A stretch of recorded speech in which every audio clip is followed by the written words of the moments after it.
ناس او في سيدات بتكون اتجوزت وعاشت وحياتها تمام، تفضل تحلم بخطيبها دايما، الخطيبها السابق اللي ممكن من 10 سنين من 20 سنه تفضل تحلم بيه. في سيدات او رجل بيحلموا بعد ما بيسيبوا اللي خاطبينها بسنين ويفضلوا يحلموا بيهم في الاحلام.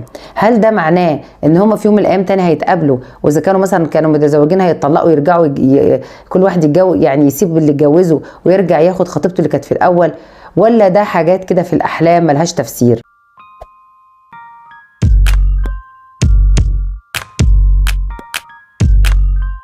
السلام عليكم ورحمة الله وبركاته. عاملين ايه؟ يا رب تكونوا بخير وبصحة وسعادة وراحة بال. واحنا بدأنا في طريقة جديدة للفيديوهات بتاعتي، وهي اني اخد اكبر قدر من الرؤى والاحلام المهمة الكاملة البيانات واللي المفروض اصحابها وضعوها بطريقة تتفهم وتتقري ونفسرها. وبعد ما اعمل فيديو طويل ابتدي في المونتاج انزل يوميا فيديو في بعض الرؤى المهمة، فتتابع معانا. ممكن تلاقي رؤيتك في الفيديو ده او في الفيديو اللي جاي، يعني كل يوم كده تصفح الفيديوهات اللي انا بنزلها، اكيد هتلاقي رؤيتك. ولو مش هتلاقي رؤيتك اكيد هتلاقي رؤى مشابهة لرؤيتك فسرتها بطريقة تقدر منها انك انت تستفاد وتفسر الرؤية الخاصة بيك. مش هطول عليكم، نبدأ ناخد الرؤى والاحلام، لان بجد في رؤى مهمة جدا انا شفتها وانا بتابع الفيديوهات بتاعتي. ونبدأ ناخد اول رؤية. اول رؤية بتقول: مطلقة شفت عصايتين اكل لازقين في بعض، وانا فكيتهم واخدت واحده وكانت متينه، وقلت اقدر استخدمها في حاجات كتيره بمناسبه عصايات الاكل، على اساس انها كانت بتتفرج على الفيديو اللي كانت فيه رؤى ماسكه العصايات بتعمل بيهم كده. طيب الرؤيه دي طبعا رؤيه مبشره جدا. العصا في المنام، العصيان اللي احنا يعني مثلا اي عصايه كانت، عصايه مقشه، عصايه، المهم يعني العصايه في المنام بتكون حاجه مساعده. واضح ان الشخصيه اللي شافت الرؤيه دي ظلمت او في حاجه في حياتها ربنا هيعوضها بيها خير. ليه؟ لان العصايه بتبقى بعض الامور المساعده ليها في حياتها، وده معناه ان في بعض الامور اللي خير في حياتك او حد هيدخل في حياتك هيساعدك، وهتلاقي ربنا جبر بخاطرك في امور كتير قوي انت منتظراها. ليه؟ لان لما سئل سيدنا موسى: ما بيمينك يا موسى؟ قال: هي عصا اتوكا عليها واهش بها على غنمي ولي فيها مآرب اخرى.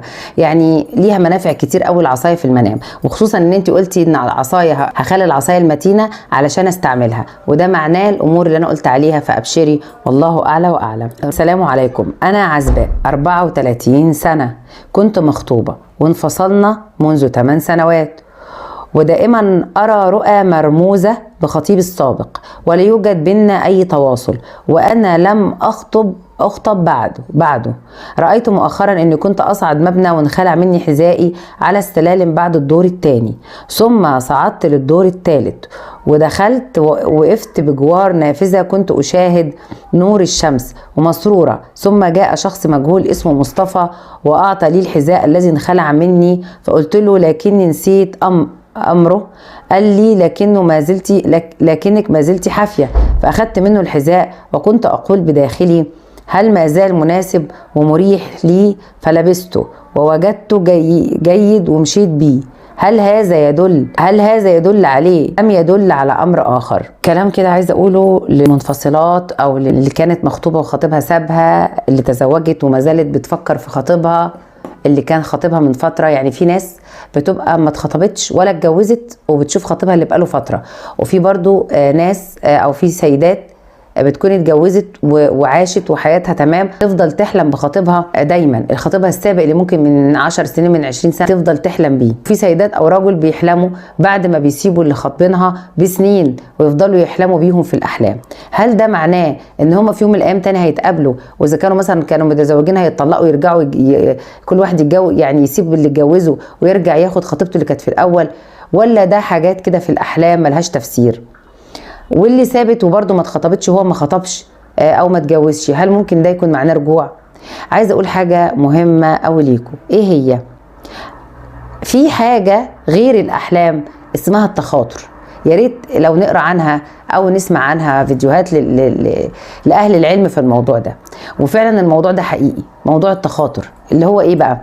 اللي هو ان احيانا اللي بتتجوز بتكون عيشتها صعبه، اتجوزت واحد واكتشفت او مش اكتشفت، هو بتتصدم بيبقى في صدام بالواقع لما بتشوف معاملة سيئة، بتشوف الجواز مش حلو، بتشوف ان الدنيا بتاعتها صعبة مع الشخص اللي اتجوزته، وتفكر لو هي رجع بيها الزمن واللي كان خاطبها في الاول ده لو تزوجها كان ايه اللي هيحصل، كان حياتها هتتغير. يعني كتير بيفكر في كده، يا ترى كان جوازي من الشخص اللي كان خاطبني قبل كده كان هيبقى افضل، ولا انا اتجوزته ده واتبليت بيه افضل لي من الجوازه الاولى.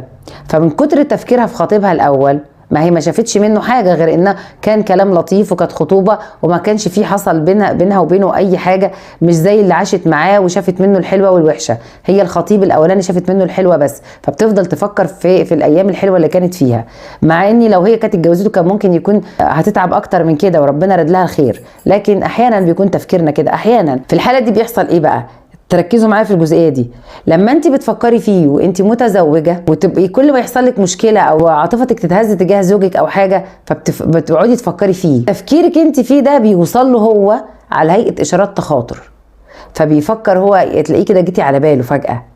والعكس لو هو اللي بيفكر مكانه وشايف حياته مش حلوه، والست اللي متجوزها ست صعبه، ولا عيشتهم مع بعض مستحيله، ولا اخلاقها مش زي اللي هو كان بيأملها، فبيرجع يفكر برضه في خطيبته نفس الموضوع. فانت في حالك وهو في حاله، لكن لما يكون التفكير شغال بتوصل اشارات ليكوا ان يجي على بالك، تلاقي نفسك مشغوله كده فجاه يجي على بالك، تلاقي نفسك نايمه وفجاه يجي على بالك. لا ومش بس كده، ده ممكن كمان يوصل لمرحله الاحلام عندك. وصوله لمرحله الاحلام ده بيخليكي دايما، معلش سامحوني ان انا بشرح لكم علشان بعد كده تعرفوا الطريقه في الرؤى والاحلام، ولما تيجوا تفسروا الرؤيه تبقوا عارفين اذا كانت رؤيه من عدمه. في الاشارات اللي بتوصل دي، يعني لو هو ما فيش في باله بس انت اللي فكرتي بتوصلي له في الاحلام وفي تفكيره، والعكس لو هو اللي فكر وانت اللي في باله وانت مش على بالك الموضوع اصلا وهو اللي بيفكر فيكي، هيوصل لك اشارات منه. فده معناه اللي انت بتشوفيه ده ان الشخص ده برغم ان سابك من 8 سنين ما زال بيفكر فيكي من وقت الاخر، فكل ما بيفكر فيكي بيجيلك في مرحله الاحلام او بتفتكريه وانت قاعده.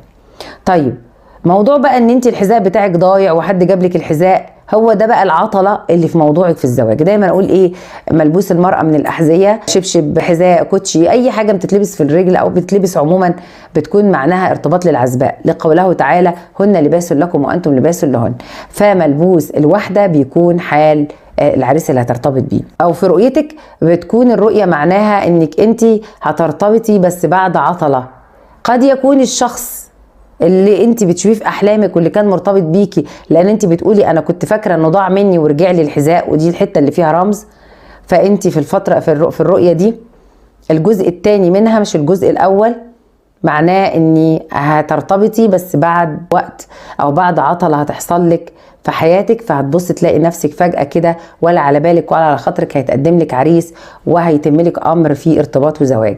ليه؟ لانك انت في الاخر اخدتي الحذاء. طب والشخص المجهول ده ايه علاقته بالموضوع اللي اسمه، او انت دققتي في اسمه واسمه مصطفى، كان ايه علاقته بالموضوع؟